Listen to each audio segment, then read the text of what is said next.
pour vous présenter, alors je pense que vous êtes assez nombreux, peut-être, si vous êtes là, à connaître Robert, mais très rapidement, quelqu'un qui est rentré dans la police, mais complètement par la petite porte, hein, puisqu'il poussait des chariots. Et puis après, ça a été la BRB, donc la Brigade de répression du banditisme, la BRI, la Brigade de recherche et d'intervention, les sections antiterroristes, la section antiterroriste de la Brigade criminelle, le service de protection des hautes personnalités, il en a protégé plusieurs. Et puis il a travaillé donc sur les affaires Guy Georges, Gang des Barbares, l'affaire Mera, les Didi aussi, non? Un peu, oui. Ouais, un peu. Non, mais pas trop. Non, mais j'ai travaillé sur... Ce qui est écrit en 4e de couverture est vrai, mais comme je dis à chaque fois, le travail de flic, c'est pas un flic. Le Colombo, en France, n'existe pas. C'est un travail d'équipe. C'est pas un gars qui va résoudre toutes les affaires. Et l'accumulation j'ai eu la chance de participer, c'est une chance, je sais pas, mais la vie a fait que je me trouvais à des postes dans des services spécialisés, et à chaque fois il s'est passé ces affaires-là, et à chaque fois j'ai participé à ces affaires-là. Ok.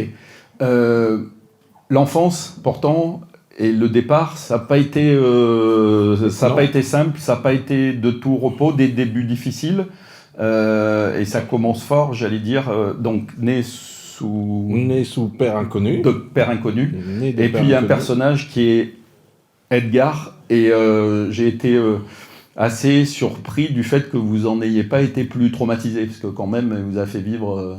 Ouais, enfin,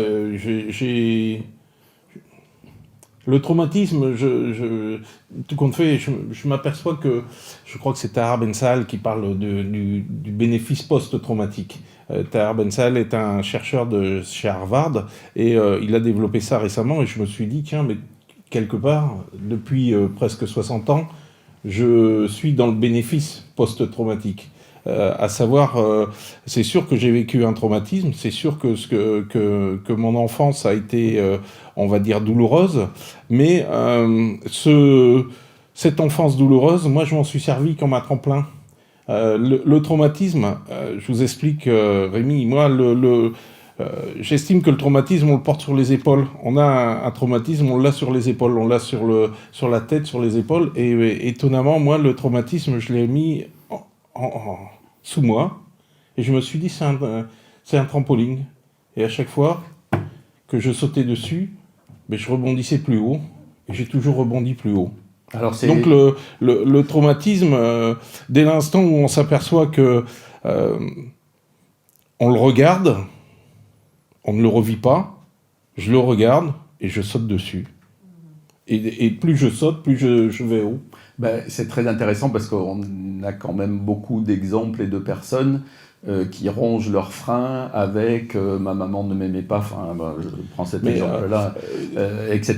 Et qui ont vécu des choses peut-être moins difficiles que ce que vous avez vécu, et de dire ça m'a servi comme trampoline. Ouais. Moi souvent quand j'entends, et Dieu sait, et je parle, il y a ici un ancien collègue qui est dans la salle, et il sait de quoi je parle, quand on entendait des gens et que les gens nous disaient « Ah oui, mais lui, il a une enfance malheureuse ». Alors je levais le doigt, je disais « Moi aussi, j'ai une enfance malheureuse ». C'est pas pour autant que je suis tombé de l'autre côté, c'est pas pour autant que j'ai commis des actes répréhensibles et ignobles. C'est pas cette notion-là.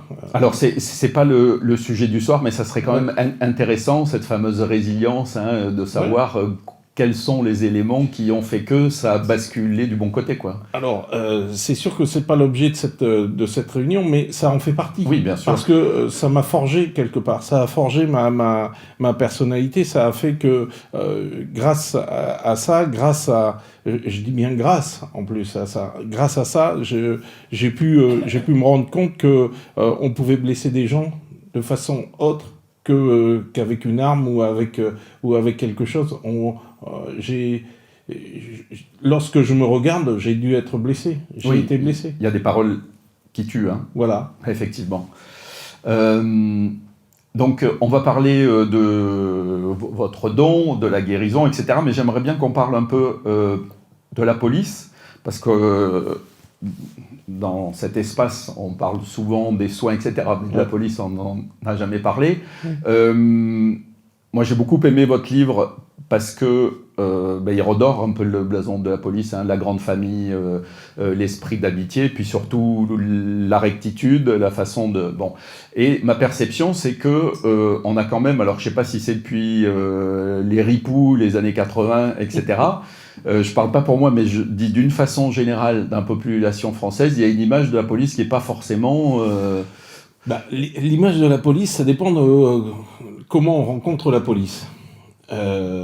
Lorsqu'on rencontre la police alors qu'on vient de commettre une infraction routière, la police, c'est tous des cons. Voilà, il n'y a pas d'autre mot. Et ils comprennent rien, ils savent pas, non, j'ai pas chevauché la ligne, non, il était orange, et ainsi de suite. Enfin bon, c'est des situations particulières. Mais la police, on la rencontre aussi, c'est monsieur l'agent, vite, vite, il m'est arrivé ça, et de voir arriver le policier qui vient soulager, qui vient aider, qui vient accompagner, qui essaye de tout mettre en œuvre pour retrouver les auteurs d'un cambriolage ou d'une simple ou autre, ça change complètement la vue de la police. Ensuite, comment l'image de la police s'est dégradée, c'est pas dur, hein, c'est surtout par les politiques. C'est les politiques actuelles qui, et certains... je vous dirais que ce livre-là, moi, ce qui m'a incité à l'écrire, pendant 10 ans, Tigrane, je l'ai vu arriver dans mon cabinet, je ne savais pas qui c'était, je lui ai fait un soin, et dès l'instant où on a commencé à parler, que je lui ai dit que j'étais un ancien flic, il m'a dit « Ah, vous devriez écrire votre histoire ». C'était il y a plus de 10 ans. J'ai mis du temps avant d'écrire ce livre. Quelque part, ce qui m'a incité, c'est un homme politique que je nomme pas, mais que vous allez tous le reconnaître, qui a dit que la police tuait. Ah oui. Mais comment un politique peut imaginer que le matin, un homme normalement constitué, une femme normalement constituée, met à sa ceinture un revolver et dire « Ah chouette, aujourd'hui je vais tuer quelqu'un ». C'est inimaginable. C'est inimaginable. Voilà, y a pas de tueur dans la police. Il y a des actions que mènent les femmes et les hommes au sein de la police, des actions de réaction à quelque chose. Ouais. C'est toujours une réaction à quelque chose. Parfois, la réaction, on peut considérer qu'elle est trop forte, on peut considérer qu'elle est exagérée, mais il faut se rendre compte que l'action, c'est une fraction de seconde. Oui, et puis les actes en face aussi sont de plus en plus violents et il y a de moins en moins de règles, de lois et de... Moi, j'ai eu la chance d'être donc dans la police judiciaire parisienne, dans ces services que vous avez cités, où c'était, si on sortait l'arme, c'était avec la certitude qu'on pouvait s'en servir. Voilà. Donc, sortir une arme, c'est pas anodin.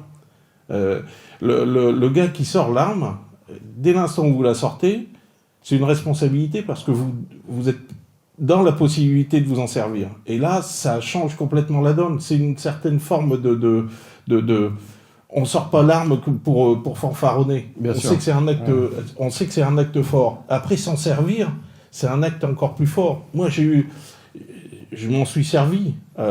J'ai blessé des gens, j'ai pas tué, j'ai blessé des malfaiteurs. J'ai pas blessé la maman qui ramenait qui promenait son enfant, non, mais j'ai blessé des malfaiteurs, j'ai tiré sur la voie publique.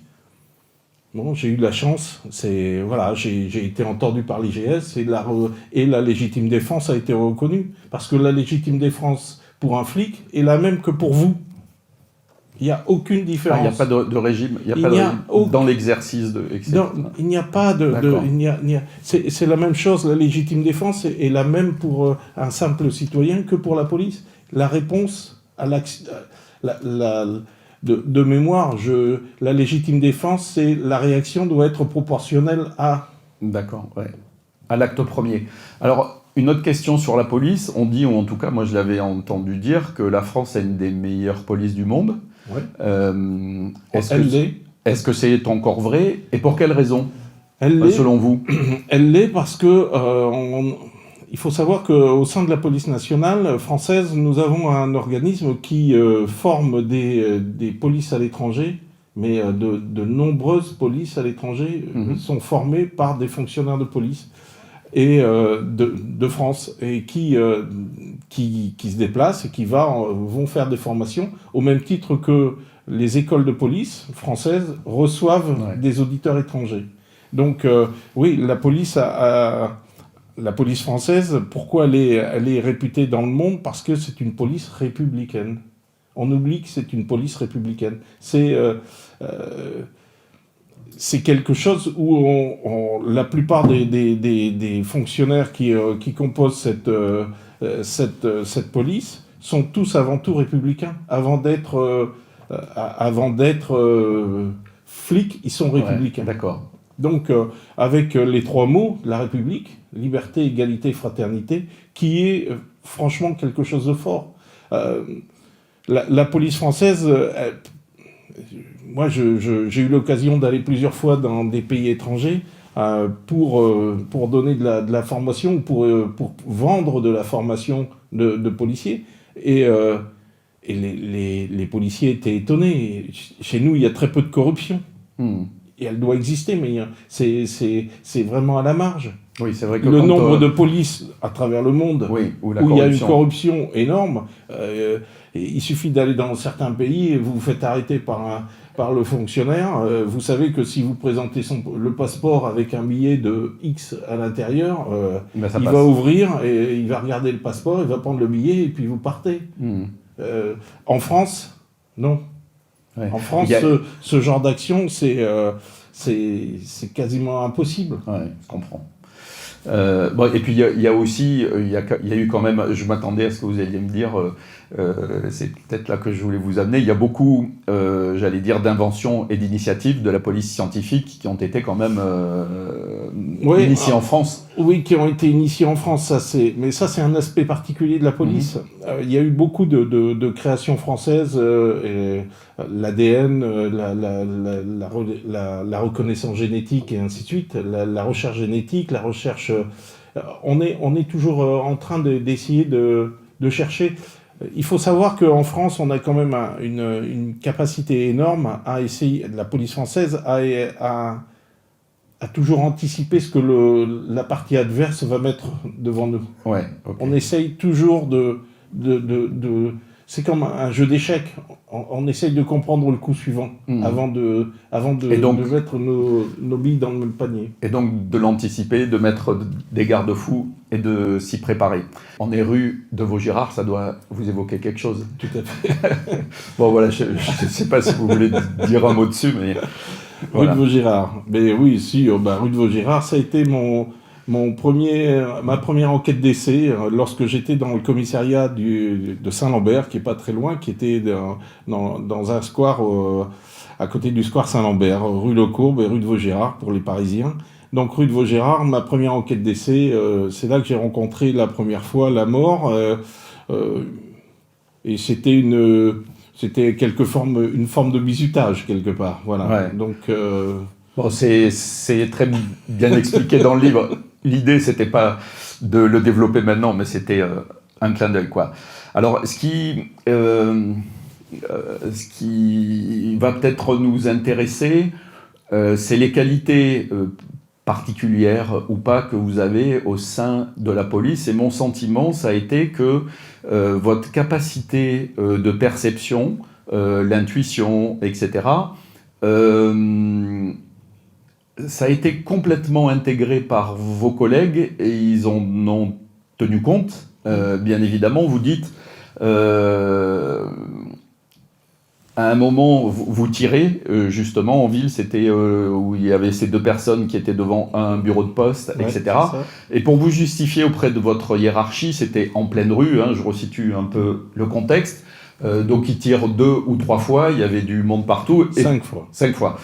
Et vous dites, je l'ai senti. Ouais. Bon. Mais on a l'impression que quand vous expliquez ça à vos collègues et à votre hiérarchie, ah bon, mais s'il l'a senti, alors ça va. Ça a été, ce terme, je l'ai senti, c'est le début d'une amitié certaine avec l'ancien directeur général de la police nationale, Frédéric Pechner, parce que lui, il était jeune commissaire de police, et quand il rentre dans mon bureau, dans le bureau que j'occupais, dans le 8e arrondissement à l'époque, il rentre et il dit « Je voudrais bien connaître le fou qui a tiré, je voudrais bien savoir qui est le fou qui a tiré dans la rue. » Je lui ai dit « C'est moi ».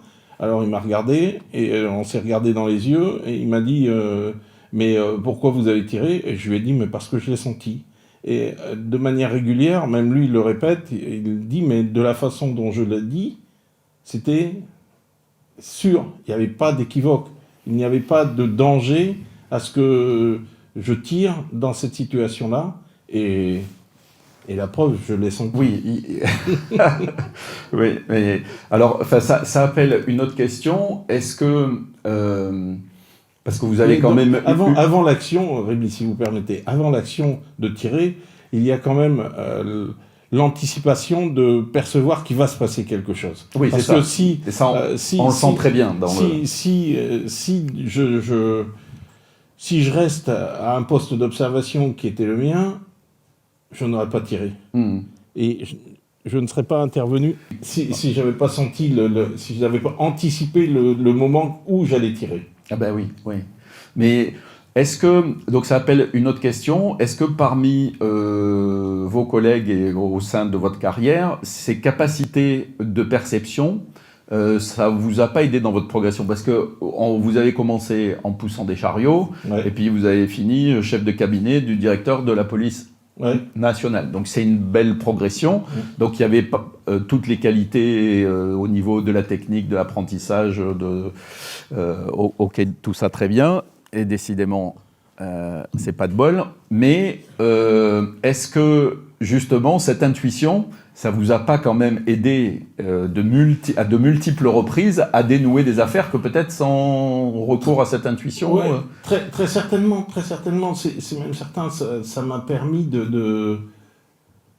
ça m'a permis de participer à des actions qui ont permis au groupe de résoudre des affaires par une information ou par des informations que je captais et que visiblement j'étais le seul à capter à l'intérieur du groupe. Donc dire que j'ai fait toute ma carrière grâce à ça, non. Non, certainement pas. Oui, c'est plutôt l'aide de ces perceptions différentes du monde ou ces informations qui me venaient à l'époque dans les enquêtes, et de ne pas refuser d'avoir ces informations et de les donner. Et de faire participer tout le monde à ça. Oui, mais j'imagine que ces capacités, elles sont quand même assez largement partagées dans la police. C'est-à-dire que c'est toujours un mélange entre les informations objectives que l'on a reçues, les synthèses, et puis de temps en temps, une intuition qui arrive et qui vient consolider ça. Vous devez pas être le seul. Ce qu'on appelle le flair, c'est quand même une réalité. Évidemment, le flair est une réalité. La notion de perception de quelque chose qui vient d'ailleurs, je ne sais pas si tous les flics le développent de cette façon-là. Arriver à mettre les termes que je mets dessus, c'est vrai que j'ai rencontré des flics au sein de la police nationale qui avaient des capacités complètement différentes des miennes, à savoir ils tiraient des cartes, ils avaient des lectures automatiques, ils avaient tout ça. Mais au-delà de ça, le flic en tant que simplement son flair ou autre, le flair c'est peut-être une intuition. Ce que vous me disiez sur le flair, c'est une intuition. Maintenant, mettre des mots dessus, il y en a peu qui le mettent. D'accord. Et est-ce que au sein de la police, justement, on le travaille, ça? Je vous pose la question, Robert, parce qu'on a reçu ici de multiples intervenants, et en particulier un qui nous a parlé de l'Institut Monroe aux États-Unis, où il nous expliquait qu'il avait suivi toute la formation là-bas, et qu'il y avait tout la garde rapprochée des présidents des États-Unis. Les gardes rapprochés et les gardes moins rapprochés, c'est-à-dire ces personnes qui, quand il y a une foule lors d'un discours, sont face à la foule, les yeux fermés, et qui captent sur des milliers de personnes qu'il y a un danger qui va venir là, parce qu'ils se sont mis en position. Et donc, bon, on ne va pas développer le sujet, mais c'est juste pour savoir, est-ce que la police, elle exploite ça? Est-ce que vous creusez? Non, non. Il n'y a pas un organisme au sein de la police nationale qui développe ce genre de choses. Moi, je connais des services de police qui font appel à des médiums, parfois pour retrouver des éléments d'enquête, ou pour retrouver un corps, ou pour retrouver... Après, il faut se méfier, quoi. Moi, vous savez, j'étais vraiment à la section antiterroriste en 97 lors de l'attentat de Port-Royal. J'en parle dans le livre. Il y avait une cellule téléphonique, mais on recevait, je sais plus, mais 100, 150 appels par jour de gens qui avaient une info. Donc, et à chaque fois, on allait vérifier l'info. Vous imaginez?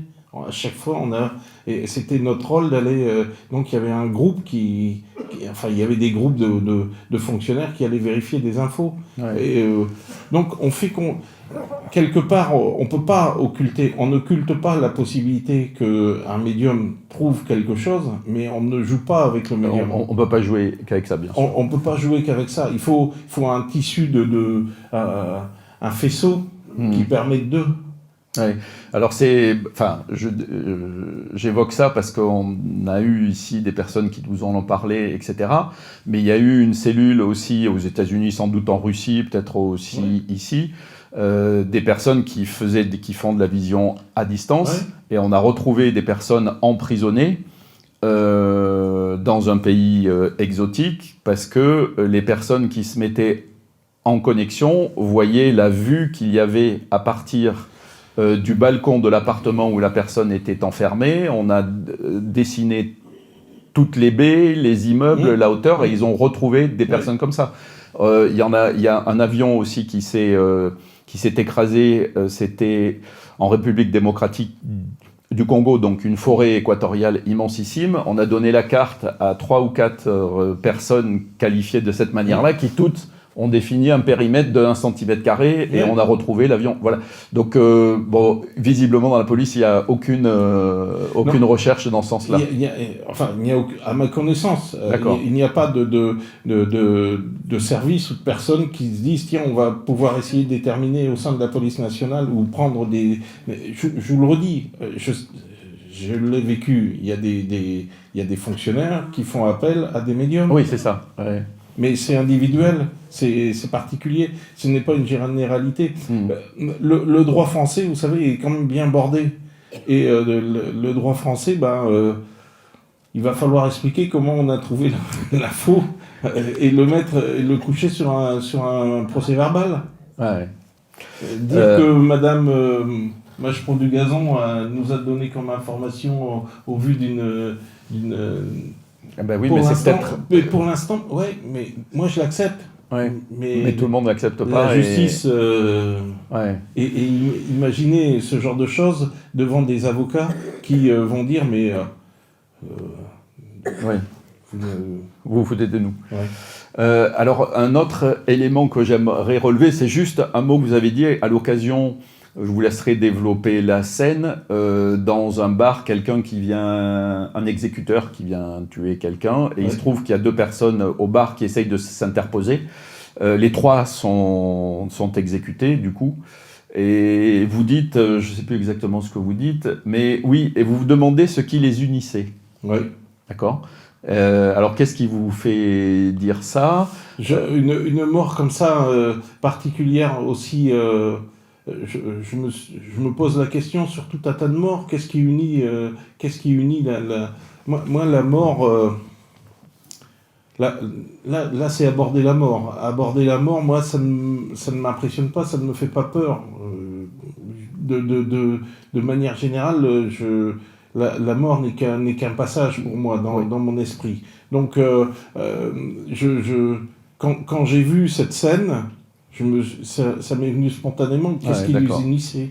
Qu'est-ce qui unissait le gars qui visiblement avait été ciblé pour mourir et les deux gars qui étaient en train de prendre un verre au bar et qui ont voulu s'interposer. Et qui sont tous partis en même temps, et peut-être en que... une fraction de seconde, Ouais. en même temps. Ok, alors venez-en maintenant peut-être un petit peu plus aux soins.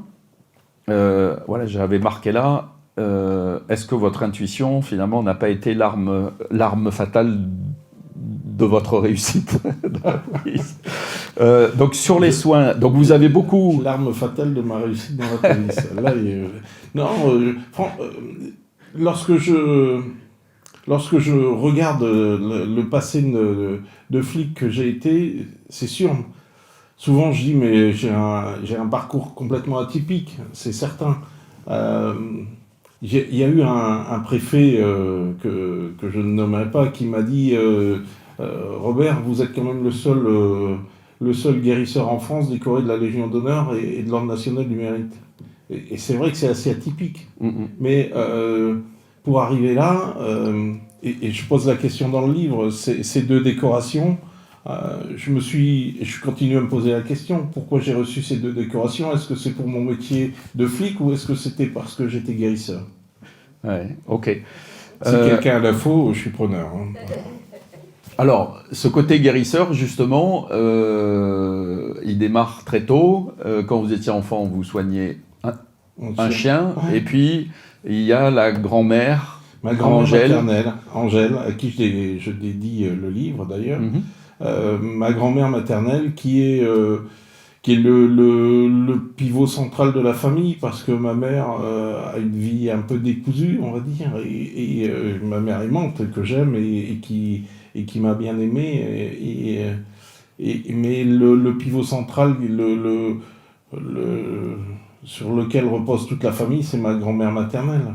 Et qui elle-même avait des dons. Elle avait des capacités énormes de soins, notamment de barrer le feu. Donc très rapidement, moi, j'ai une période où je reste avec elle parce que ma mère part de la maison et je reste seul avec elle dans la maison familiale pendant plusieurs mois. Et pendant ces mois-là, j'ai eu une forme vraiment d'initiation de la part de ma grand-mère maternelle qui m'a permis d'avoir accès à quelque chose que je pressentais. Et elle m'a dit, ben vas-y, ne pressens pas, tu le sens. Donc tu le sens, donc tu peux y aller. Tu peux y aller, vas-y.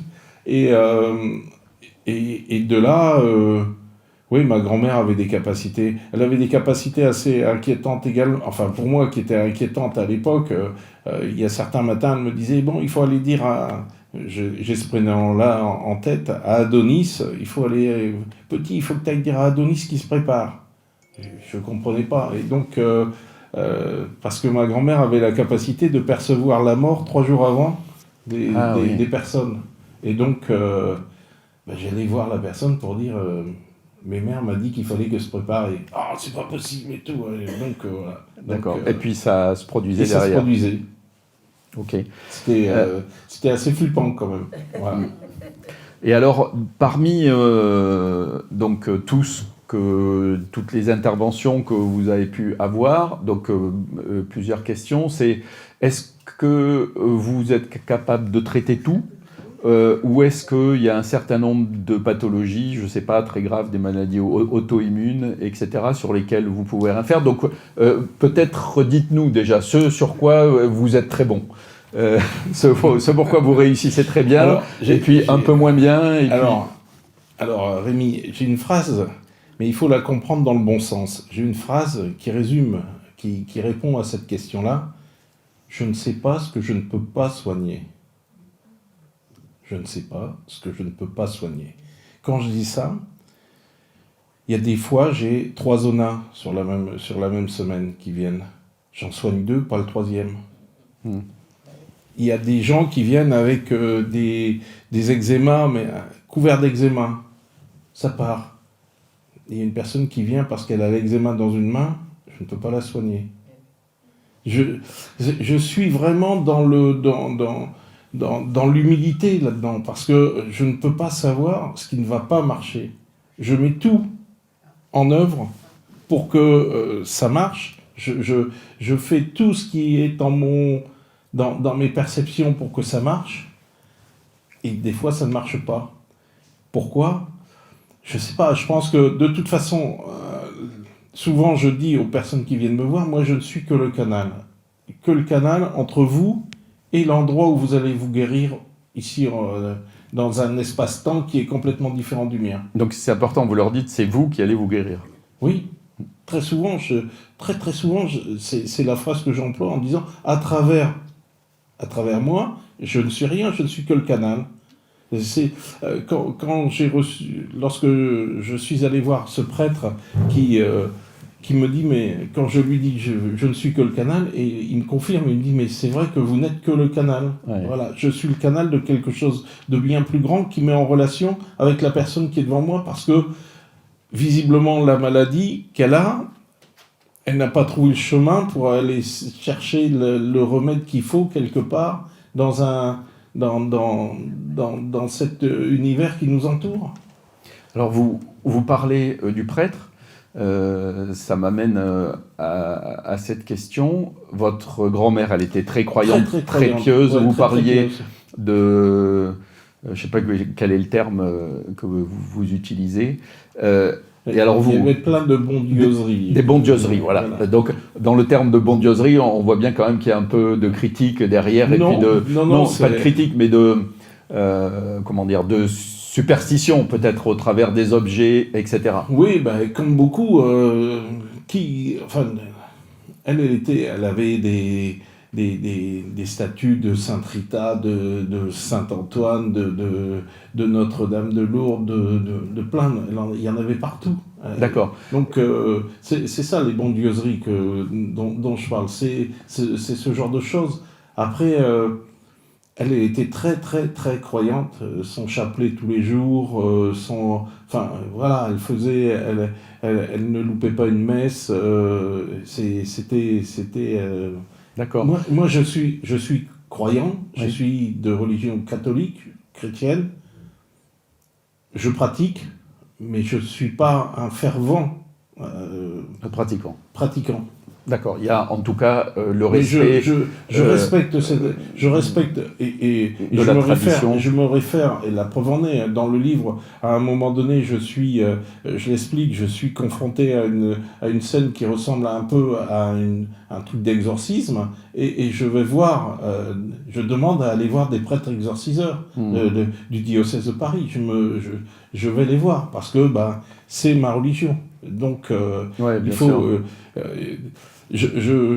dans mes soins, je ne fais pas appel à une religion. Je fais appel au divin. Oui, et c'est ce que vous dites d'ailleurs, en fait, des guérisseurs, il y en a dans toutes les traditions du monde qui agissent de la même manière. Voilà, le barreur de feu, ici en France, les chrétiens pratiquent de barrer le feu avec une prière, et généralement on fait référence soit à un saint, soit à une situation bien particulière de la chrétienté. Mais quand vous avez des barreurs de feu sioux, ou des barreurs de feu de Mongolie, ou des barreurs de feu d'Amazonie, ils font pas référence à ça. Or, ils soignent de la même façon. Ouais. C'est surtout cette intention de pouvoir soigner les gens. Alors, c'est intéressant ça. Vous dites cette intention de soigner les gens, parce qu'il y a des personnes comme vous qui ont jamais, j'allais dire jamais rien fait, enfin qui ont, j'ai l'impression, un peu reçu ça, puis qui l'ont travaillé au fur et à mesure, j'allais dire très simplement. Et puis il y a beaucoup d'accompagnants, de coachs, de thérapeutes, de soignants qui font des formations, etc., qui proposent de nouvelles approches, et tout, et qui fonctionne avec moins d'efficacité. Enfin, je dis moins d'efficacité, je vous dis parce que dans le cadre de ce qu'on organise, il y a beaucoup de personnes qui m'appellent et disent « Ah ben moi, je fais le point zéro et j'ai des résultats extraordinaires », etc., qui cherchent derrière ça un peu une promotion, quoi. Et en fait, je suis frappé par l'efficacité de personnes qui font pas leur promotion et la difficulté d'autres qui ont envie. Mais je pense que leur envie, elle est tout à fait sincère. Et pourtant, il n'y a pas la même efficience. Alors, qu'est-ce que c'est qui fait cette différence ? Alors, il y a beaucoup de questions là, dans ce que vous venez de dire là. Sur les formations. Sur les formations, moi j'ai mis des doutes. Tout à chacun. Après, chacun est libre de faire ce qu'il veut. Personnellement, je ne fais pas de formation. Et je ne pense pas que je ferai de formation de ma vie. Tout à chacun, moi je reçois des gens dans mon cabinet qui me disent ah ben voilà, j'ai des perceptions. Je dis ben très bien, venez, on va en parler. Et on en parle, c'est le prix d'une consultation. Je les incite à poursuivre, à aller chercher en eux-mêmes ce qu'ils ont déjà perçu.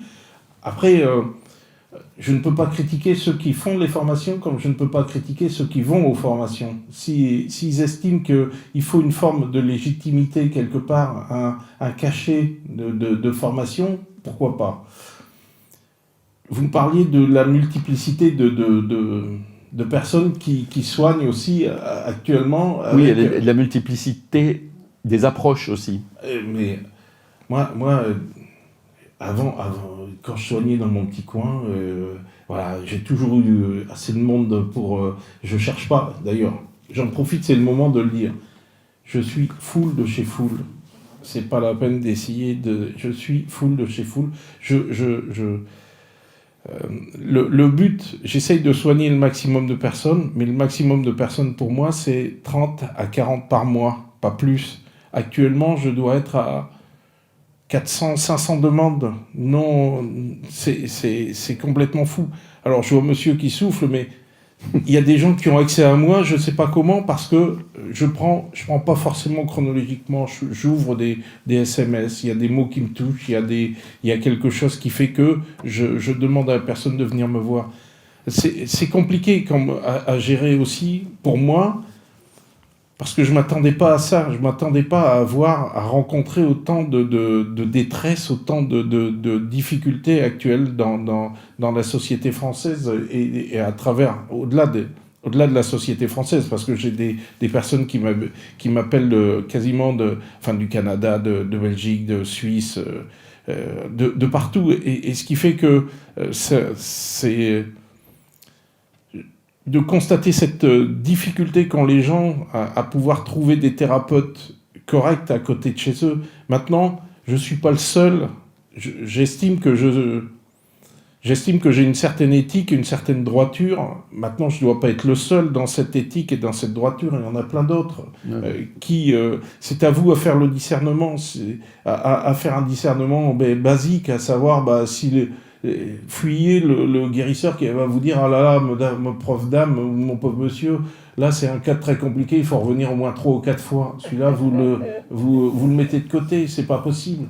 Si vous sentez que il y a trop de recherches sur mais qu'est-ce que vous faites et quelle est votre fortune et vous avez les moyens, pas les moyens, fuyez. Il y a plein de signes de bon sens à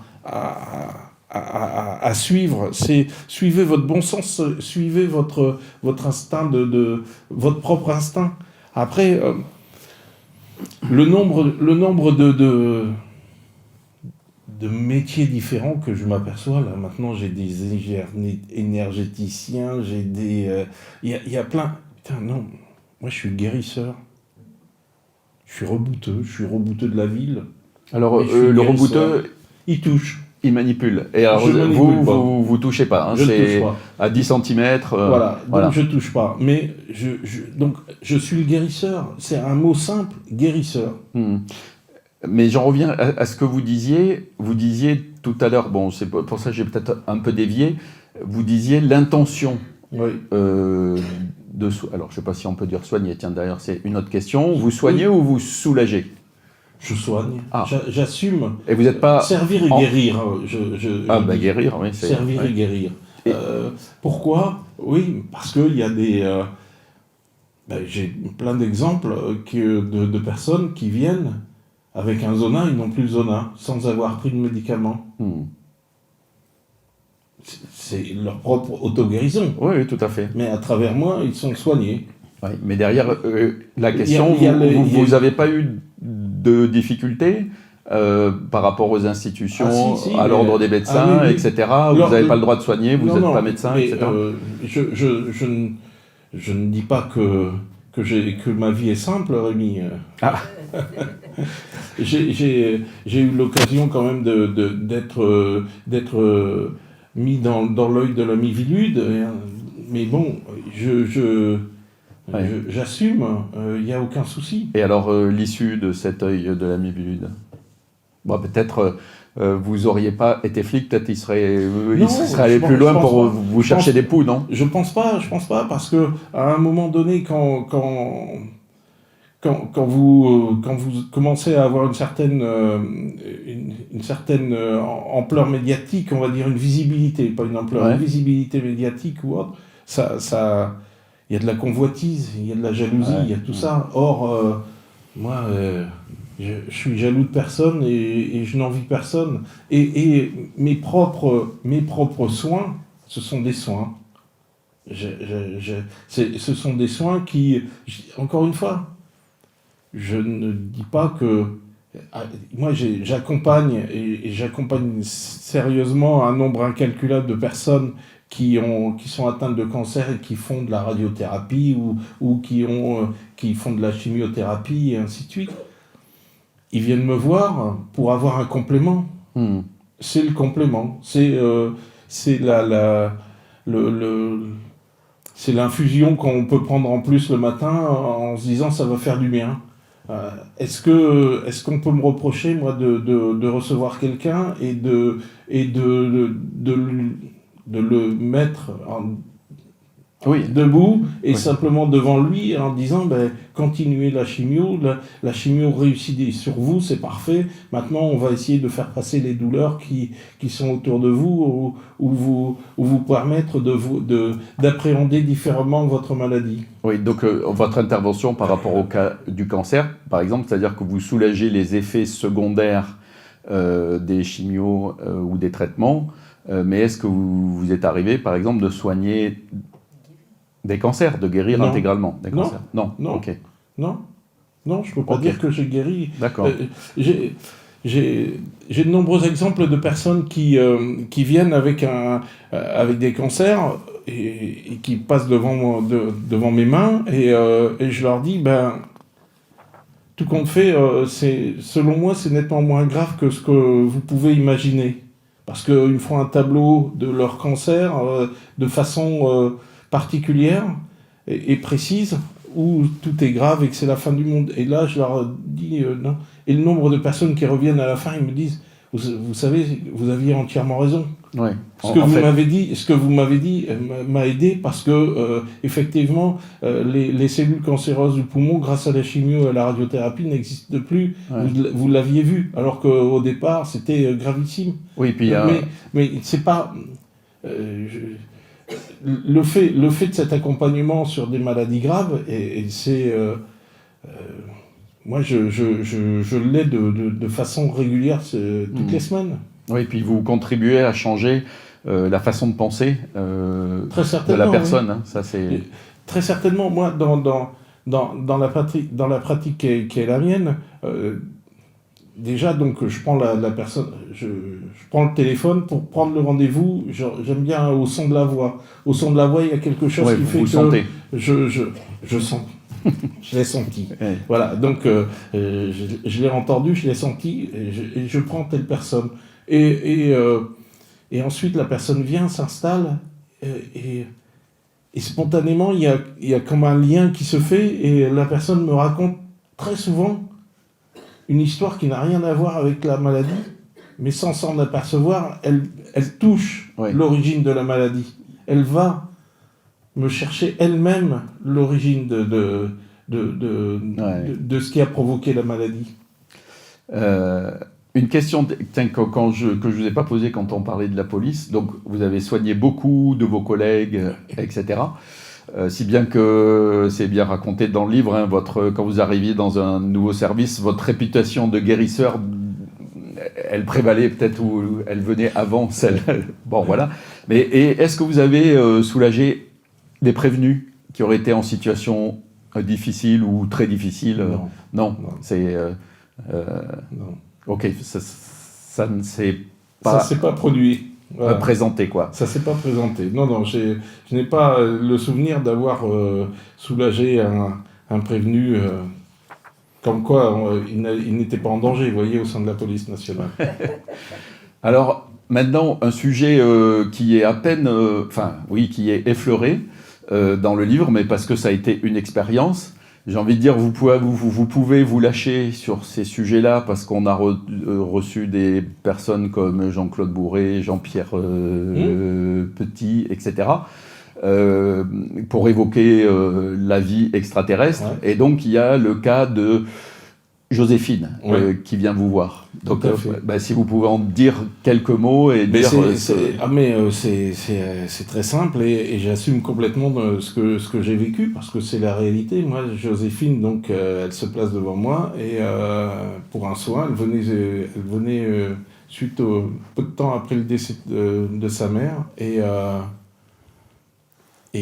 elle est là devant moi et je fais le soin et d'un seul coup, il y a comme une image qui est juste derrière elle, qui apparaît, et d'un être qui n'est pas un humain, qui est quelque chose de gris, des grands yeux, un crâne élancé, et qui est juste derrière elle.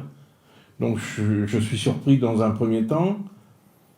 Je ne dis rien, je continue le soin, tac, il est toujours là. Alors là, je lui dis, bon, bah écoutez, vous allez me prendre pour un fou, mais voilà ce que je vois, et je lui décris.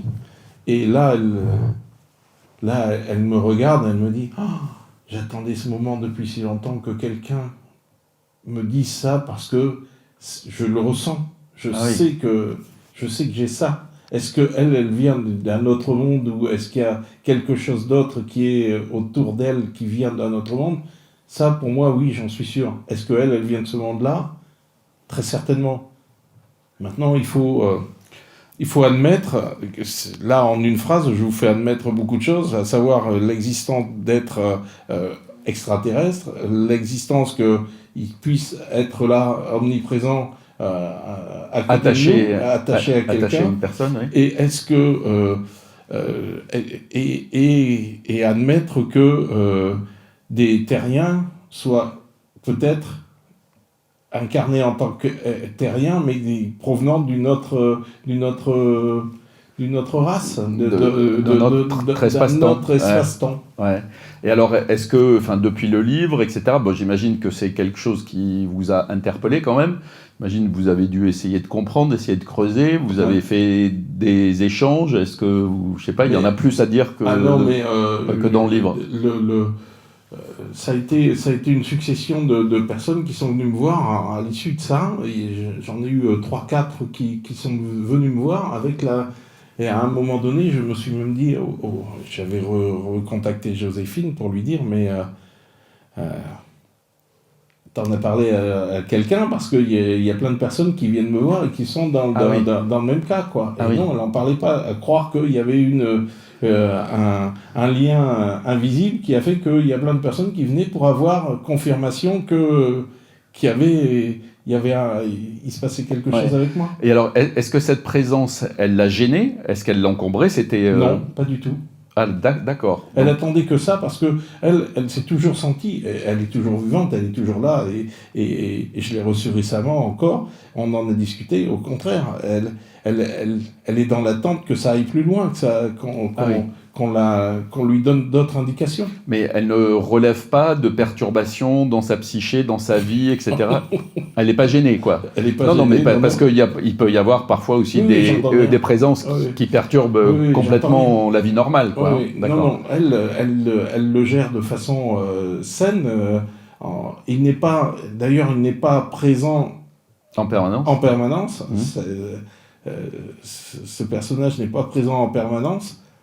Parfois, elle le ressent de façon plus forte. Donc, elle lui parle. D'accord. Et est-ce que, justement, elle lui parle, mais c'est quelqu'un elle le perçoit comment? C'est quelqu'un qui est là pour l'aider, pour l'accompagner, ou justement, elle vous ça a été l'objet de la discussion qu'on a eue la semaine dernière. La difficulté est de savoir si qu'est-ce que cet être vient faire et qu'est-ce qu'il attend d'elle.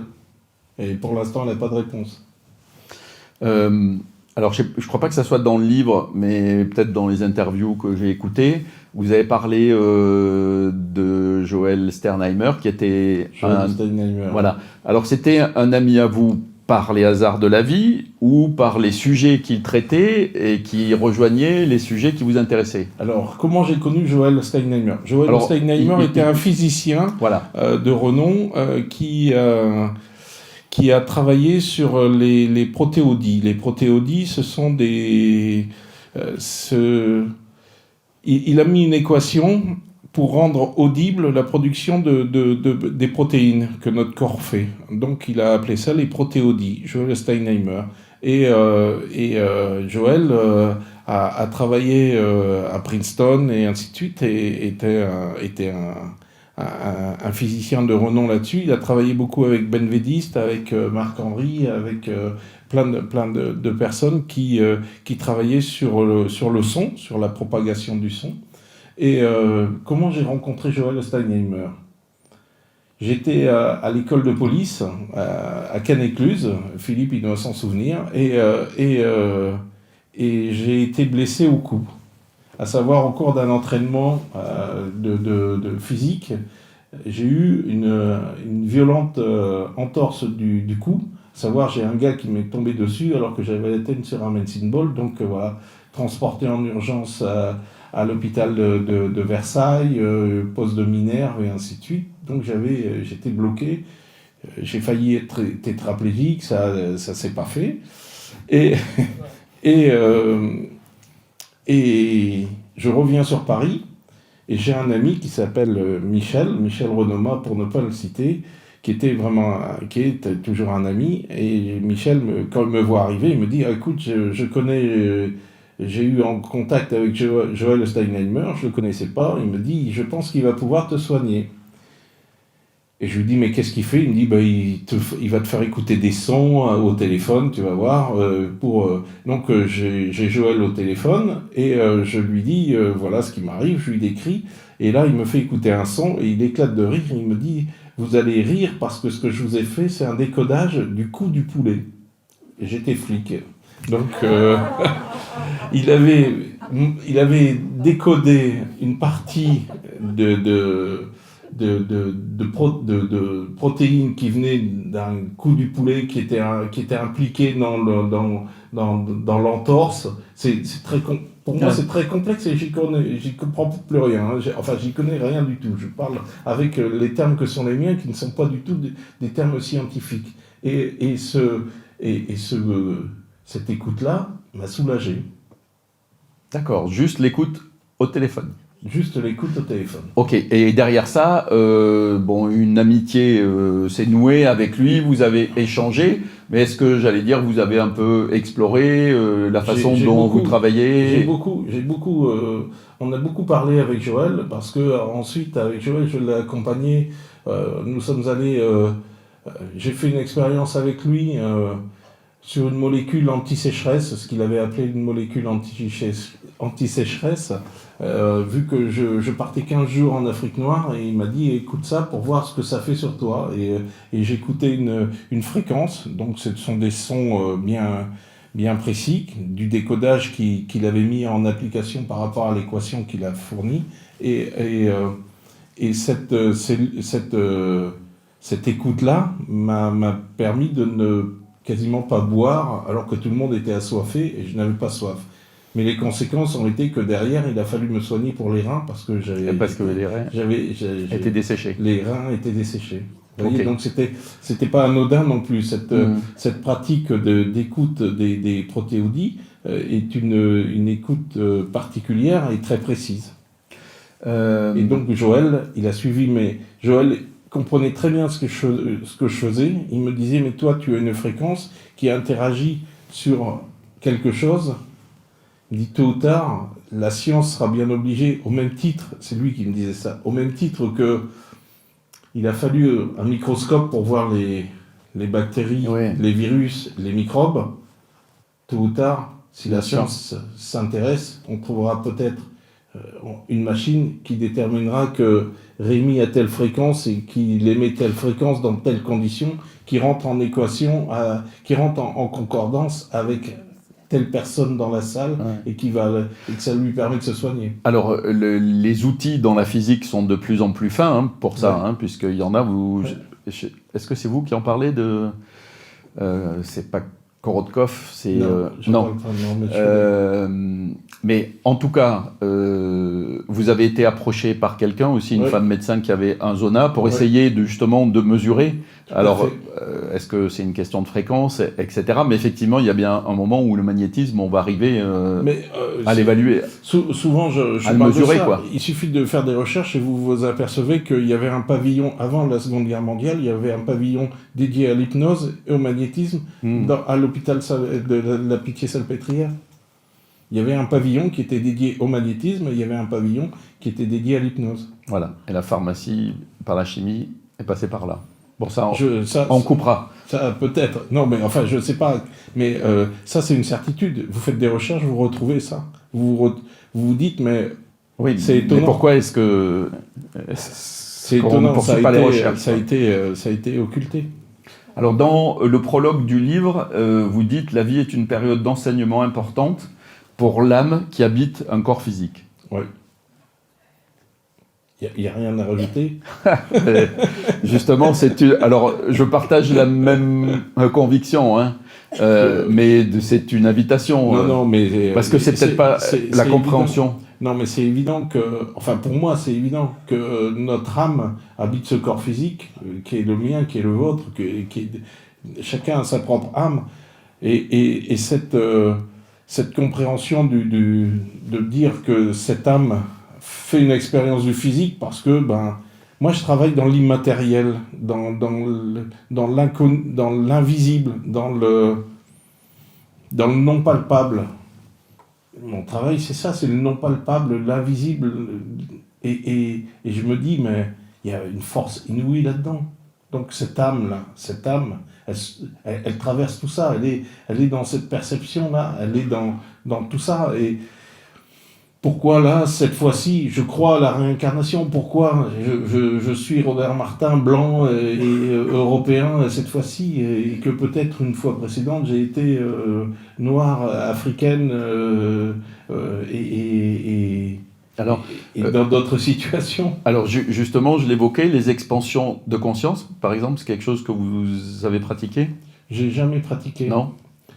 Alors, d'une manière générale, ce que je pratique, c'est... J'essaie de me mettre en méditation. Je prends soin de moi en retournant régulièrement dans ma maison dans les Pyrénées. Et je suis dans l'Ariège et c'est pour moi important, c'est un lieu important. Je fais attention à ne pas être trop pollué. Je pratique pas voilà, oui, vous n'avez pas de rituel. J'ai pas de rituel particulier pour pouvoir avoir accès à quelque chose. Souvent, je me dis, il va peut-être falloir que j'ai 66 ans, bientôt il va falloir que je me crée que je me forme à quelque chose peut-être pour m'améliorer.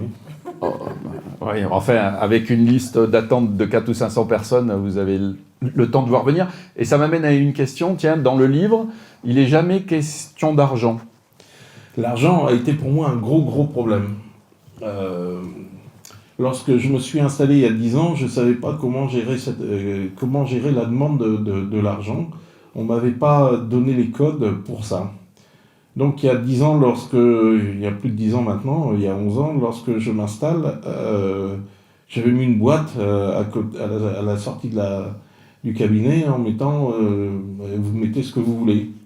Et il y avait des jours, j'avais 20 €, 40 €, 50 €, voilà, pour 5-6 personnes. Ouais. Donc là, je me suis dit, là, bon et con, ça ne s'écrit pas de la même façon.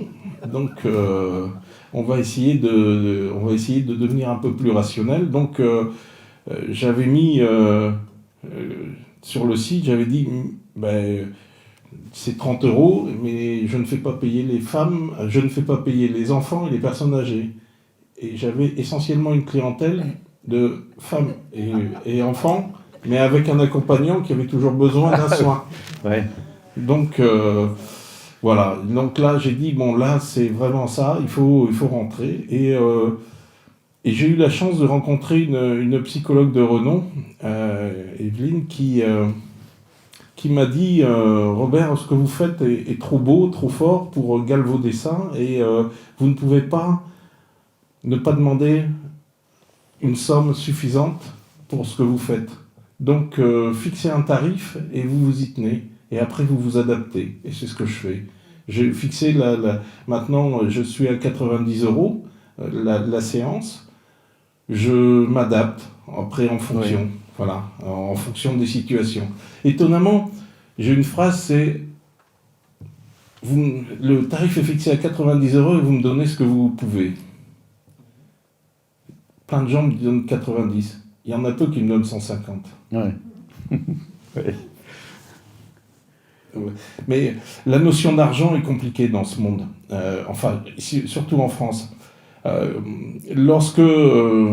Lorsque vous demandez de l'argent, 90 € pour un soin, et que vous sentez que la personne est un peu réticente ou autre, et vous vous apercevez que la personne, elle a le dernier iPhone qui vaut 1200 €, iPhone qui vaut 1200 €, qu'elle a des vêtements de luxe et ainsi de suite. Ouais, c'est là aussi où ça permet de relativiser et de dire, non, écoutez, j'ai pas honte. Là, avec l'annonce, visiblement le gouvernement a fait machine arrière. Moi, sur 90 €, il me reste à peine 40 € dans ma poche, une fois que j'ai payé les charges, une fois que j'ai payé le local, une fois que j'ai payé les charges URSSAF et les impôts, il me reste 40 €. Donc, quand ils ont dit, là, on va réaugmenter, ou on va les charges des auto-entrepreneurs, j'ai dit, je vais devoir passer à 110, parce que ça a augmenté de 27%. Donc, c'est complètement hallucinant. Ouais. Mais cette notion d'argent, encore une fois, moi, quand je sens que quelqu'un a vraiment besoin de mes services et que c'est compliqué pour eux de sortir 90 €, oui, je m'adapte, mais je refuse pas le soin. On a échangé aussi, et vous le racontez dans le livre, il y a cette rencontre avec un Vietnamien. Maître 10. Voilà. Alors, c'est Maître 10, D-I-X. Oui, D-I-X, parce que c'était le 10e enfant d'une famille, et les parents n'avaient plus de prénom, ils l'ont appelé 10. Ok. Bon, c'est une histoire superbe. Bon, quelqu'un qui aussi, à la mode vietnamienne, est reconnu, a des perceptions, etc. Vous avez fait un voyage avec lui à Stonehenge. Vous en avez tiré des conclusions, des compréhensions? Il fallait y être. Il fallait que je sois là-bas. Dans quel but, je ne sais pas. Je n'ai pas de compréhension, mais il fallait que j'y sois. Okay. Lorsque j'y étais, c'était une évidence, et c'était une évidence pour lui. Il fallait qu'on soit là-bas à cet instant-là. J'ai plein de photos de cet instant-là où c'est stupéfiant. C'est étonnant. Je dis stupéfiant. Au moment où on quitte, le ciel s'assombrit et il y a des corbeaux qui passent, mais il y a des images, comme si on quitte. Le lieu ne voulait pas qu'on s'en aille. Et on me le fait remarquer en vietnamien. Et lui avait reçu l'info qu'il fallait qu'il aille là-bas. Ouais. Sans m'en parler. Et avec vous. Ah oui, parce que c'est très bien. C'est très bien raconté dans le livre, mais c'est presque une injonction, quoi. Ouais. C'est pas presque, c'est une injonction. C'est une injonction. Voilà. Et en fait, l'horizon se dégage, vos rendez-vous se libèrent, etc., pour faire que vous y alliez. Ouais. Et sur place, que vous avez eu des perceptions particulières, ou peut-être c'est trop perso et vous non, pouvez pas... des perceptions d'endroits connus, quelque part. J'étais en terre connue, et non pas à terre inconnue, j'étais vraiment en terre connue. C'était fort. Lorsqu'il vient me voir et qu'il cherche, il vient rechercher son frère. Quand il me dit ça, il vient rechercher son frère. Donc il est certain que je suis son frère. Voilà. Ah oui. Pas forcément dans la notion de frère, de fraternité qu'on peut s'imaginer en Europe, mais pour lui, je suis son frère. Ok. Et lorsqu'il me dit ça, il me dit qu'on a été frères. D'accord. Bon, donc c'est une belle histoire dans l'histoire, que je vous invite Voilà, si vous ne connaissez pas le livre, on a pas mal parlé. On va peut-être vous remercier, puis laisser le micro à la salle et puis aux personnes en ligne. Allez, quelques petits applaudissements. Merci. Merci à vous. Merci. Moi, j'ai une question pour revenir un peu sur le rapport entre la police et vos talents de guérisseur. Oui. Comment vous avez réussi à annoncer que vous étiez guérisseur? Comment ça a été reçu? Et comment cette idée a fait son chemin dans un monde qu'on imagine a priori plutôt un peu éloigné de ça? Alors, c'est vrai que l'image de la police, on aurait tendance à s'imaginer qu'elle est complètement close à tout. Or, la police est ouverte à beaucoup de choses. Il faut se rendre compte que lorsque on initie l'enquête avec les ADN et ainsi de suite, les gens ne peuvent pas s'imaginer ça. Donc la police pousse à tout ça. La police scientifique s'ouvre sur vraiment un grand nombre de domaines. Comment j'ai été accueilli? J'ai été accueilli, mais de façon la plus simple possible. À savoir, la première fois où ça m'est arrivé, c'était au commissariat de Saint-Lambert. Et il y avait un gars qui venait de sortir de la voiture, il s'était foulé la cheville. Et je lui ai dit, tiens, je pense que je peux te soigner. Et il m'a regardé avec des yeux ronds, il m'a dit, pourquoi pas. Et je lui ai retiré la douleur au niveau de la cheville. La foulure n'existait plus. Donc, à partir de là, je ne me suis jamais posé de questions quant à savoir pourquoi j'étais guérisseur et les collègues ne me posaient pas trop de questions. Ils acceptaient le fait que je sois guérisseur. Je le dis dans le livre, et Rémi l'a rappelé tout à l'heure, le nombre de services que j'ai fait où les gens ne venaient pas forcément pour me dire « tiens, tu as telle spécialité ». La plupart du temps, c'était de me dire « c'est vrai que tu es guérisseur ». Donc comme quoi, c'était un moment important pour eux, quelque part. Donc la police... d'une manière...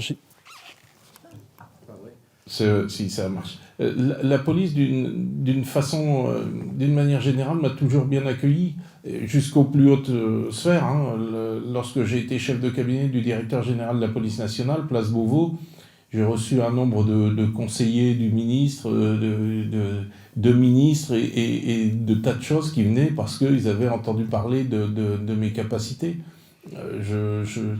Il y a des gens qui rentraient dans mon bureau avec des douleurs et ils en sortaient sans douleur. Voilà, c'était impressionnant. Donc ça a été accepté de tout temps.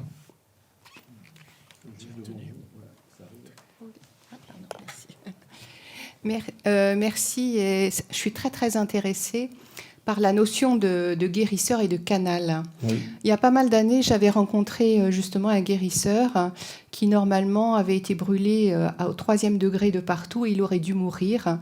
Mais il était aussi d'un milieu croyant et autour de lui, il y a plein de gens qui ont prié. Oui. Donc déjà, il a survécu et normalement, il aurait vraiment dû mourir. Mais je lui avais posé des questions et j'avais demandé comment il se protégeait en même temps. Et lui, il m'avait expliqué qu'avant d'intervenir auprès des personnes, il avait parlé de canal aussi, mais avant, il priait. Donc c'est une certaine prière qui lui avait aussi été transmise via la famille.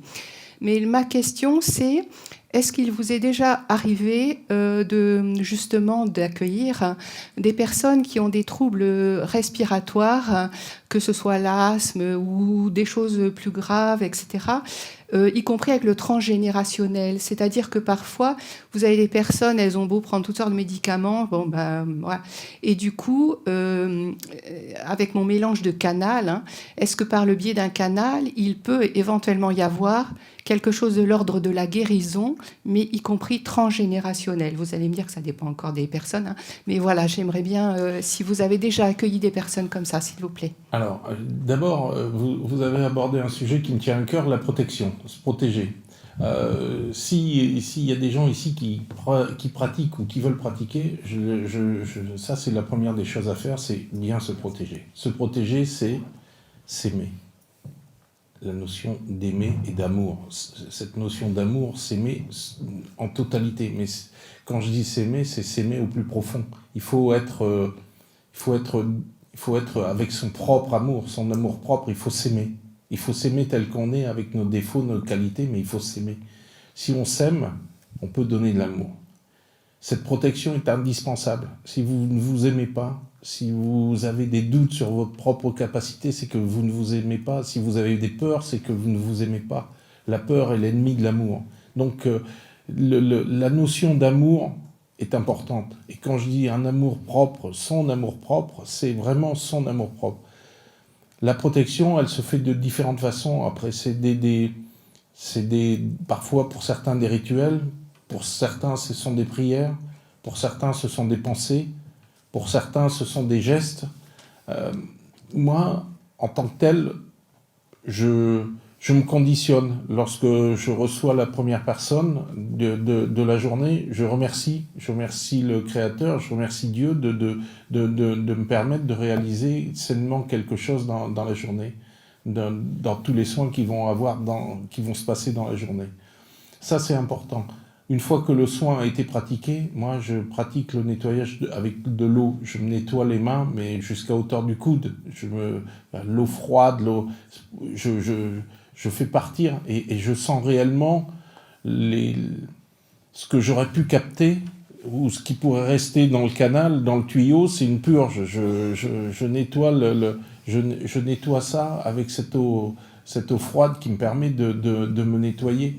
Ça, c'est hyper important également. C'est des sujets où je ne sais pas si dans les formations ils donnent ce genre de conseils, mais ça, c'est un sujet très très important à faire. Si on n'est pas bien, moi, il m'est arrivé par 2 fois sur 10 ans d'annuler une semaine de soins parce que j'étais pas bien, parce que je me sentais pas bien, parce qu'il y avait quelque chose qui n'allait pas bien et que je n'arrivais pas à trouver la solution. Il faut pas tenter, faut pas essayer de faire quelque chose si on n'est pas en pleine harmonie avec soi-même. Maintenant, l'événement transgénérationnel. J'y crois au transgénérationnel. Moi, à titre personnel, je n'interviens pas sur le transgénérationnel, bien que parfois j'ai des informations qui me proviennent et que je sais que ça vient d'un autre endroit, d'un autre temps. Donc, lorsque je pose des questions à la personne chez qui je perçois ça, souvent il y a du résultat, il y a quelque chose.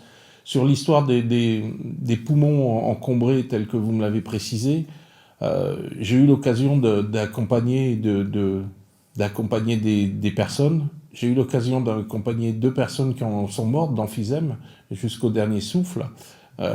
Ça, c'est compliqué. C'est pareil. Dans les soins, on parle beaucoup de réussite, il faut parler aussi des échecs. Et je rebondis là-dessus, même si ça ne faisait pas partie de votre question, c'est pareil. Lorsque vous avez des guérisseurs qui ne vous parlent pas d'échecs, étonnamment, il y a plein de gens qui viennent me voir, où la famille me demande de venir auprès de personnes qui sont quasiment à l'article de la mort, et je suis là pour les accompagner. Voilà, je ne suis pas en rien passeur d'âme, je ne me considère pas passeur d'âme, mais à travers le soin que je fais, généralement, on cautérise, on ferme des portes, on met de la douceur. Et ce que j'apporte, c'est toujours pour moi plein d'émotions, plein d'amour. Voilà. Je pense avoir répondu à la quasi-totalité des questions. Okay, monsieur. Bonsoir, Jean-Marc. 2 petites questions. Une première, quand j'ai relu la définition de la police, c'est maintenir l'ordre, la sécurité des personnes et des biens. Et puis après, il y a guérisseur. Et est-ce que guérisseur, c'est remettre de l'ordre? Et c'est ça qui vous a amené dans l'ordre? Et puis après, j'aurai une deuxième petite question. Alors, je réponds déjà à la première, là, parce que je vais rebondir. Moi, j'aime bien la définition homopolice, c'est la définition qui est au dictionnaire des idées reçues. Il y a un dictionnaire des idées reçues de Flaubert. Et je vous invite à y regarder. Le mot police, c'est « a toujours tort ». Et c'est un vieux divisionnaire au commissariat qui m'a dit « Petit, quand tu rentres dans la police, n'oublie jamais cette définition. La police a toujours tort ». Voilà. Maintenant, pour répondre de manière plus directe sur ce que vous me posez comme question, remettre de l'ordre, oui. Moi, remettre de l'ordre, pourquoi pas?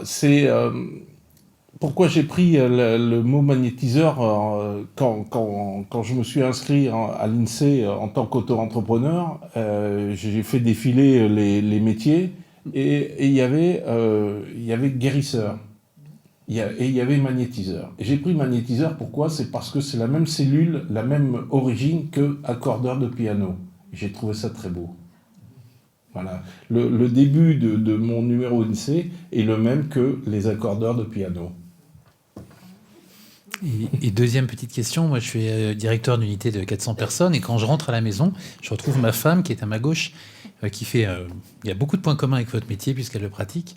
Et on essaye de concilier le rationnel et les problèmes hiérarchiques de réunion, de pouvoir, d'argent, avec ce qu'elle a vécu dans la journée qui est complètement différent. Ouais. Est-ce que vous avez une femme ou un proche qui vous permet de faire le même contraste? C'est pas, en fait... Et alors, comment vous faites concilier l'ultra-rationnel avec l'ultra-pas-rationnel? Alors, j'ai une compagne qui est là-bas et qui est, elle, dans le rationnel, mais qui commence à découvrir l'irrationnel depuis quelque temps et qui l'accepte. Je ne discute jamais trop de ce qui m'est arrivé dans la journée parce que la plupart du temps, c'est vraiment intime. C'est vraiment une relation entre d'âme à âme. Voilà, c'est pas de personne à personne, c'est une relation d'âme à âme. Donc, Marie-Laure, il y a des fois, me pose « Et ta journée, ça a été ?» Je lui dis « Ça a été, c'était fort ou c'était moins fort ou j'ai reçu des cons aujourd'hui ou voilà. » Mais ça va jamais au-delà de... Après, j'écoute son discours et ça me fait du bien d'être dans la rationalité, dans la notion parfois de conflits qu'elle peut avoir avec les clients, avec d'autres personnes. Et je lui apporte j'essaye, alors je ne sais pas si madame fait la même chose, mais moi j'essaye d'apporter une part d'irrationnel dans sa rationalité. Alors ça m'amène à poser une question que je n'ai pas posée pour ouvrir cette conférence. C'est qui sont les magnétiseurs ou les guérisseurs dans la salle? N'hésitez pas à lever la main. Non mais voilà, n'hésitez pas à lever la main haut. Voilà, je pensais qu'il y en avait plusieurs. Bon voilà, mais il faut pas avoir peur. Bah ouais. Il faut le faire. Il faut y aller. Il faut dès l'instant où on est dans le vrai, dès l'instant où on est dans l'humilité, ne pas oublier le mot humilité, je pense, dans ce qu'on pratique, ne pas se prendre un homme, ne pas s'imaginer être un homme important. Voilà.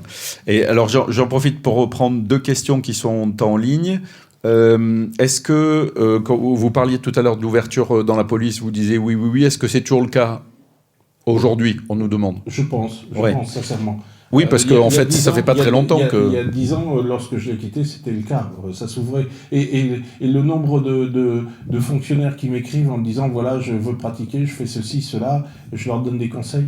Bon.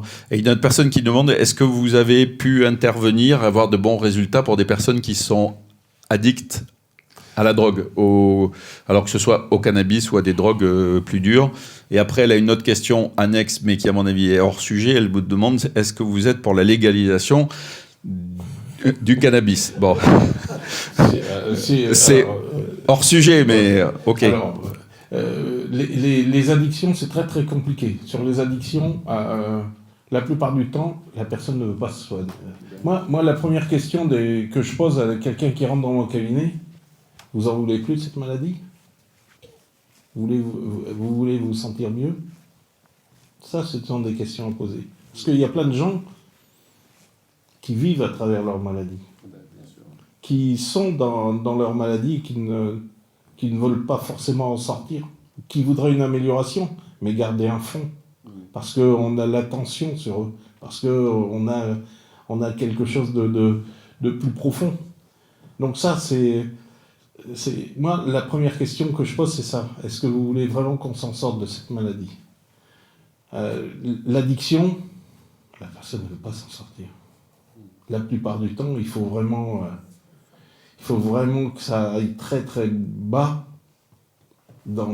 très loin dans l'addiction et que son état physique soit sérieusement touché pour pouvoir la sortir d'une addiction. Ok. J'ai de nombreux exemples comme ça. J'ai soigné des gens addicts à l'alcool et rien n'y a fait. Ok, on y va. Donc merci pour votre intervention. Merci. J'entendais derrière, à la question de derrière, là, que c'était accepté finalement dans la police, votre approche et vos soins. Et je me demande même si c'est pas accepté par un grand nombre de personnes, mais qu'effectivement il y a une difficulté parce que il y a des intérêts divergents par rapport à ces soins dits naturels. Oui, alors... mais naturellement, l'humain sait que ça existe et que ça fait partie de soi. Là, moi, je constate que j'ai de plus en plus parmi les personnes qui me contactent des personnes du monde médical qui s'ouvrent à ça. Mais oui. Et pas forcément des personnes très âgées. Il y a des jeunes qui arrivent et qui ont une ouverture d'esprit, qui ont une autre vision de ce qu'est le soin et la médecine, et qui prennent en compte la totalité du globe, du globe, j'allais dire, du corps, pour accompagner la personne et les soigner. Et je vois qu'il y a je vous dis, dans le monde médical, là, quelque chose de fort. Dans le monde j'ai tous les milieux qui viennent à moi, et je vous assure que ça s'ouvre de partout. Oui, c'est ça. En tant qu'être humain, l'humain, il sait que c'est quelque chose qui est vrai, qui existe, mais c'est plus au niveau, on va dire, plus industriel, au niveau... Bon, on va pas nommer. Oui, non, mais il peut y avoir des intérêts divergents. La pharmacie a soigné un nombre incalculable de personnes à travers le monde, c'est certain. Mais elle en a tué aussi beaucoup. Et c'est certain. C'est juste que ça puisse être complémentaire. Et j'ai une deuxième question, à moins que vous vouliez dire quelque chose. Non. Vous parliez de cet être-là qui était derrière Joséphine. Est-ce que vous lui avez posé les questions, qui il est, d'où il vient, tout ce qu'il souhaite, etc. Non. Non. D'accord. Je n'ai pas posé de questions. Vous avez parlé de quelqu'un qui guérissait grâce à des sons. Oui. J'aimerais en savoir un peu plus. Est-ce qu'il habite Paris, par exemple? Non, mais il est décédé. D'accord. Il y en a d'autres. Oui. Si vous en connaissez? On vous en dira plus. Mais... Vous en connaissez d'autres personnes? Oui, on en parlera après. D'accord. Bonsoir. Oui, en fait, Bonsoir. Je ne vous cache pas que j'étais venu pour le pied à gauche de la petite Isou, mais j'ai compris qu'en ce moment, vous êtes quand même pas mal occupé. Moi, ma question à moi, puisque là, ça sera plus dans votre domaine, est-ce qu'il y a des lieux, on dit telluriques ou je ne sais pas quoi, des lieux qui sont plus propices à votre don, de l'amplifier, de le rendre plus concret, quoi. Des lieux qui sont porteurs, il en existe partout, à travers le monde. Il suffit simplement mais le lieu peut être très bénéfique pour quelqu'un et pas forcément pour son voisin. Chacun doit trouver l'endroit où il va bien se sentir et être en pleine harmonie avec lui-même et avec la nature.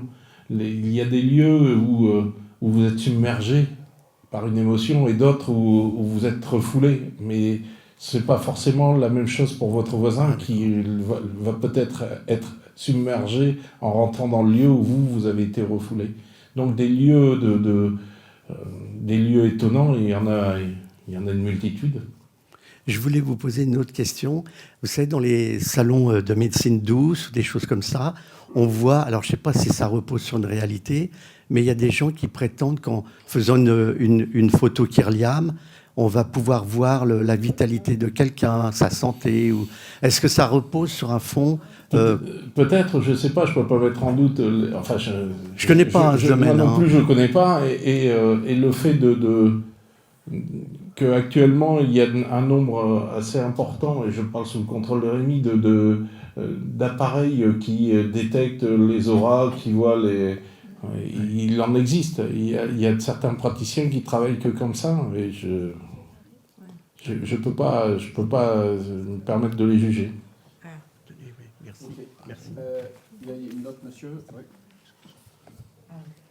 Bonjour. Bonjour. Tout au long, vous avez parlé de ce cinéaste, j'ai fait le film documentaire sur plusieurs sujets. Alors, tout au long, vous avez parlé le mot policier, ça veut dire quoi? Le rôle de policier, toujours mal entendu. La quoi, monsieur? Le mot police. La mot police. Le rôle de police, c'est mal entendu. À cause de là, on peut aider les sous.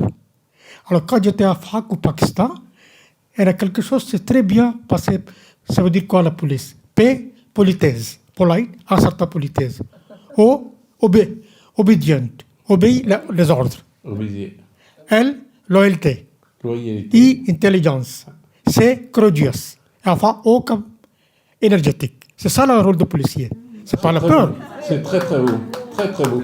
C'est au même titre. Là, alors là, vous voyez, j'arrête pas de parler, moi, dans des médias, et je dis toujours, arrêtez de parler de force de l'ordre. Oui, oui. Il faut dire gardien de la paix. Gardien de la paix. Ou force de sécurité. Voilà. Et ça, c'est du positif, plutôt que de parler de force de l'ordre. Et lorsqu'on parle de force de l'ordre, c'est toujours... ça a un côté péjoratif qui est négatif. Alors que gardien de la paix et force de sécurité, c'est mieux. Mais la définition du mot police au Pakistan me plaît beaucoup. Ça, je l'ai entendu quand j'étais à la fac. Ok, donc ici, une question devant. Juste après, est-ce qu'il y a d'autres questions? Bonsoir Isabelle, merci beaucoup. Bonjour. J'avais une question sur les mots que vous mettriez sur l'expression de votre don, c'est-à-dire en termes peut-être de qualités humaines, de qualités physiques, les mains, ou quel mot vous mettriez sur cette expression? Là, le mot est réducteur, vous ne trouvez pas? Oui, mais enfin, vous avez parlé d'intuition. Oui. Je voulais savoir si vous aviez d'autres mots pour illustrer cette qualité particulière en termes de caractéristiques, de spécificité en tant qu'être humain. En tant qu'être humain, moi, je suis dans l'acceptation de qui je suis et de ce que je suis. Quand vous me parlez de perception, j'accepte ces perceptions. Quand vous me parlez de ressenti, j'accepte. Le mot acceptation, pour moi, est important. Dans la définition du soin, il faut accepter ce que l'on fait sans... J'ai un mantra dans le livre qui est « Je n'ai aucun doute sur ce que je fais, je n'ai que des incertitudes quant au résultat ». Cette phrase, il faudrait que tout à chacun il se l'approprie et de se dire, mais effectivement, n'ayons aucun doute sur l'action qu'on mène, n'ayons aucun doute sur ça. Soyons dans l'acceptation de réussite, soyons dans l'acceptation de l'échec. D'accord, c'est clair. Entre Noël et Nouvel An, j'ai accompagné un jeune garçon de 5 ans qui était en fin de vie. Il faut être dans l'acceptation de ça. Il faut se dire... Il y a du bien derrière. Même si c'est pas audible par les parents, à l'heure actuelle, c'est impossible, mais il y a du bien derrière. Mmh. Merci. Ok. Un monsieur derrière.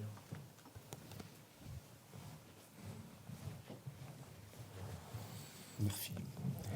Est-ce qu'il t'est arrivé de soulager des gens en distanciel, des gens qui ne sont pas dans ton cabinet, qui sont éloignés géographiquement de toi? Alors Philippe, oui. Il m'est arrivé de soigner à distanciel, mais le soin en distance, ça me... À l'heure actuelle, je réponds pas aux soins en distance parce que ça me prend vraiment beaucoup de temps aussi. Et il faudrait que je fasse ça en dehors des heures de cabinet. Et à ce moment-là, je peux plus. Donc oui, il m'est arrivé de soigner... Le cas le plus typique, c'est avec les brûlures. Une brûlure, Philippe est un ancien collègue. Avec lui, on a fait la police. On a travaillé dans la police, donc on se connaît. Et il y a eu un collègue qui était parti faire au sport d'hiver. Ils étaient partis à 3 ou 4 et un soir un peu plus particulier que les autres, il y en a eu un qui a posé la main sur une plaque chauffante. Donc il avait la main, une partie de la main était restée sur la plaque chauffante. Donc à l'intérieur du groupe, il y avait un gars que je connaissais très bien, Freddy, qui m'a appelé en me disant faudrait faire, est-ce que tu peux faire quelque chose? Je lui ai dit, passe-le-moi. Donc il me l'a passé au téléphone. Et même pour eux, là-bas, c'était étonnant. Au fur et à mesure que je pratiquais, la rougeur s'estompait et il n'y avait plus mal et ça a fonctionné. Donc oui, les soins à distance existent. En ce qui me concerne, j'ai pas le temps de le faire. Je le fais, mais quand je dis j'ai pas le temps, j'en fais, mais de façon épisodique. J'ai besoin d'un contact auditif avec la personne pour pouvoir capter quelque chose. Alors moi, c'est ma façon de faire. Hein. Et si j'ai une photo en appui, c'est encore mieux. Et oui, je soigne à distance, mais pas de façon régulière. Actuellement, là, comme je vous ai dit, je m'attendais pas. Moi, lorsque je sors ce livre, c'est pas pour augmenter le nombre de personnes qui viennent me voir, c'est pour faire comprendre aux gens que tout à chacun, on a la capacité de soigner. Souvent, je dis, mais il y a des mères ici, les mères sont les premières soigneuses, c'est les premières à pratiquer le magnétisme et le soin. Quand l'enfant il tombe, la mère approche, lui fait un bisou magique ou lui met la main, et il n'y a plus mal. Mais prenez conscience de ça, que c'est un geste aussi basique que ça, le soin. Le soin, c'est tout à chacun, on est capable de soigner. Et mon livre a été fait pour inciter les gens à prendre conscience qu'on a toutes les capacités de faire quelque chose pour améliorer ce monde. Pour moi, c'est évident. Ce que vous venez de dire me fait rebondir sur ma question. Vous avez beaucoup d'expérience. Vous avez eu cette première expérience qui vous a été rapportée par votre sœur, je crois, sur le chien que vous avez soigné la première fois. Ouais. Mais comment vous avez vécu la découverte de ce que vous faites? Ça m'intéresse de le savoir pour des raisons voilà, je suis venue à votre rencontre ce soir. J'aimerais savoir comment vous avez vécu la découverte de ce que vous êtes capable de faire. Je l'ai vécu. En gros, j'ai besoin de conseils. Non, voilà. Mais oui, j'ai bien compris, mais acceptez ce qui vous arrive. Acceptez de percevoir des sons, acceptez de voir des choses, acceptez de ressentir des choses, acceptez tout ça. Soyez dans le mot acceptation que je disais précédemment, c'est ça. Et surtout, il ne faut pas être dans la peur. Il faut être vraiment dans la notion je prends ce qu'on me donne, je prends la totalité des informations qu'on me transmet. Après, il faut en faire bon usage. En faire bon usage, c'est éviter l'interprétation. Quand vous captez quelque chose, n'interprétez pas. Vous captez quelque chose, c'est tout simple. Vous captez. Maintenant, vous captez un nom, vous captez un nom. Vous avez une image d'un immeuble qui s'effondre, vous avez eu l'image d'un immeuble qui s'effondre. Il n'y a pas d'interprétation. La notion de ce qui affole les gens, qui commencent à percevoir, c'est l'interprétation. Et cette interprétation est nocive. Soyez dans le plus naturel possible. Vraiment dans l'acceptation que les informations vous viennent et vous les acceptez. Après, il y a des informations que vous pouvez retransmettre ou donner, mais évitez l'interprétation. Et pour vous, pardon ?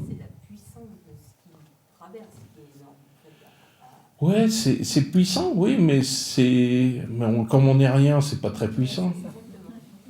Voilà, comme vous savez, on est quoi là? On n'est rien du tout. On n'est rien et on est tout. On n'est rien, mais on est tout, parce qu'on a tout en nous et on n'a rien en nous. Voilà. Et, il m'était venu une phrase au mois de juin dernier, c'était « T'es rien, t'es rien ». Voilà. Le terrien que je suis n'est rien. T'es rien, t'es rien. Mais dès l'instant où les gens vont comprendre que t'es rien, ça fera avancer les choses, hein, dans ce monde-là actuel. Hein.